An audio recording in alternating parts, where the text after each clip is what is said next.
गजाननं भूतगणादिसेवितं कपित्थजम्बूफलचारुभक्षणम् उमासुतं शोकविनाशकारकं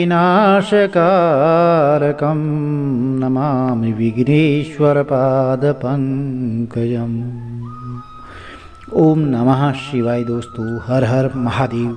आज की वीडियो में बुधवार को सुनी जाने वाली गणपति गजानन महाराज की कथा का श्रवण करने जा रहे हैं। बहुत सारी गणेश जी महाराज की कथाएं प्रचलित हैं।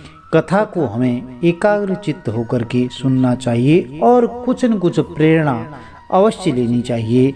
यह एक गणेश जी की कथा है जो बहुत ही प्रचलित है। हमेशा व्रत उपवास के समय सुनी जाती है। विनायक कथा के रूप में भी इसको जाना जाता है।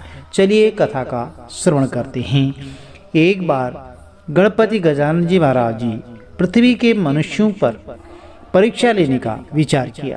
वे अपना स्वरूप बदल करके पृथ्वी पर भ्रमण करने लगे तो उन्होंने एक बालक का रूप बना लिया। एक हाथ में एक चम्मच में दूध ले लिया और दूसरे हाथ में एक चुटकी चावल ले लिए और गली गली घूमने लगे। साथ ही साथ आवाज लगाते चल रहे थे कि कोई मेरे लिए खीर बना दे, कोई मेरे लिए खीर बना दे। कोई भी उन पर ध्यान नहीं दे रहा था, बल्कि लोग उन पर हंस रहे थे। वे लगातार एक गांव के बाद दूसरे गांव में इसी तरह चक्कर लगाते हुए पुकारते रहे, पर कोई खीर बनाने के लिए तैयार नहीं था। सुबह से शाम हो गई। गणेश जी महाराज लगातार घूमते रहे। एक बुढ़िया थी, शाम के वक्त अपनी झोपड़ी के बाहर बैठी हुई थी। तभी गणेश जी वहां से पुकारते हुए निकले कि कोई मेरे लिए खीर बना दे, कोई मेरे लिए खीर बना दे। तो बुढ़िया बहुत कोमल हृदय वाली स्त्री थी। उसने कहा, बेटा मैं तेरे लिए खीर बना देती हूँ। गणेश जी ने कहा, माई अपने घर में से दूध और चावल लेने के लिए बर्तन ले आओ। बुढ़िया एक कटोरी लेकर जब झोपड़ी के बाहर आई तो गणेश जी ने कहा, अपने घर का सबसे बड़ा बर्तन लेकर आओ। तो बुढ़िया को थोड़ी झुंझलाहट हुई, पर उसने कहा, चलो बच्चे का मन रख लेती हूँ। और अंदर जाकर के वह अपने घर से सबसे बड़ा पतीला लेकर बाहर आई। तो गणेश जी ने चम्मच में से दूध पतीले में उड़ेलना शुरू किया। तब बुढ़िया के आश्चर्य की सीमा न रही जब उसने देखा कि दूध से पूरा पतीला भर गया है।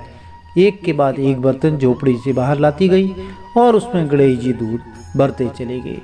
तो इस तरह से घर के सारे बर्तन दूध से लबालब भर गए। तो गणेश भगवान ने बुढ़िया से कहा, मैं स्नान करके आता हूँ और तब तक तुम खीर बना लो, मैं वापस आकर खाऊंगा। बुढ़िया ने पूछा, मैं इतनी सारी खीर का क्या करूंगी? तो इस पर गणपति गजानन जी बोले, सारे गांव को दावत दे दो। बुढ़िया ने बड़े प्यार से मन लगाकर खीर बनाई। खीर की भीनी भीनी मीठी मीठी खुशबू चारों दिशाओं में फैल गई। तो खीर बनाने के बाद वह घर में जाकर खीर खाने का न्योता देने लगी। लोग उस पर हंस रहे थे। बुढ़िया के घर में खाने को दाना नहीं है और वह सारे गांव को ये खीर खाने की दावत दे रही है। तो लोगों को कौतूहल हुआ और खीर की खुशबू से लोग खींचे चले आए। सारा गांव बुढ़िया के घर में इकट्ठा हो गया।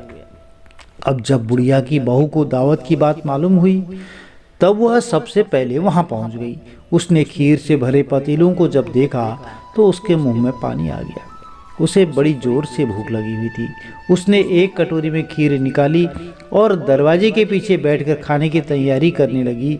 इसी बीच एक चींटा जो है गिर गया और गणपति जी को भोग लग गया।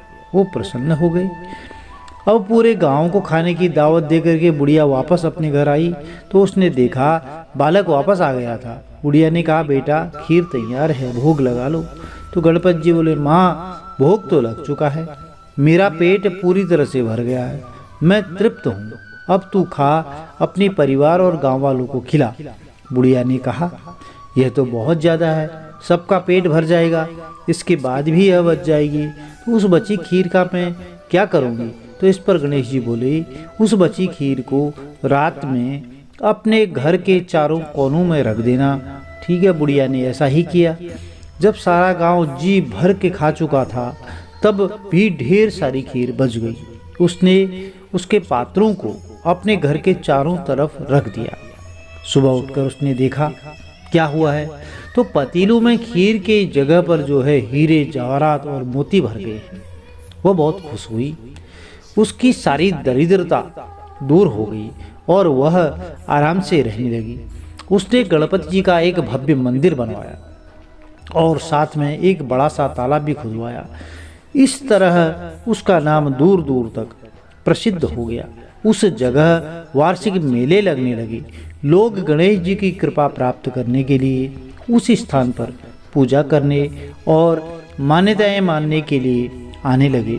गणेश जी सबकी मनोकामनाएं पूरी करने लगे। प्रिय भक्तजनों, यह कथा यदि आपको अच्छी लगी तो चैनल को लाइक कीजिए, शेयर कीजिए, सब्सक्राइब कीजिए, साथ में बेल आइकन अवश्य प्रेस कर दीजिए, जिससे कि आने वाली वीडियोज़ की नोटिफिकेशन आपको ठीक समय पर मिलती रहे। भगवान गणपति गजानन महाराज आप सबके घर में कृपा बनाए रखें और घर में सुख समृद्धि बरकत सदा बनी रहे। जिस तरह गणपति महाराज ने उस बुढ़िया के घर को सुख संपन्न बना दिया, उसी तरह से आपके घर में भी सुख समृद्धि हो और आपका कारोबार नौकरी में आप तरक्की करें, आपकी मनोकामनाएं पूर्ण हों। हर हर महादेव, जय माता दी। आपका दिन शुभ हो।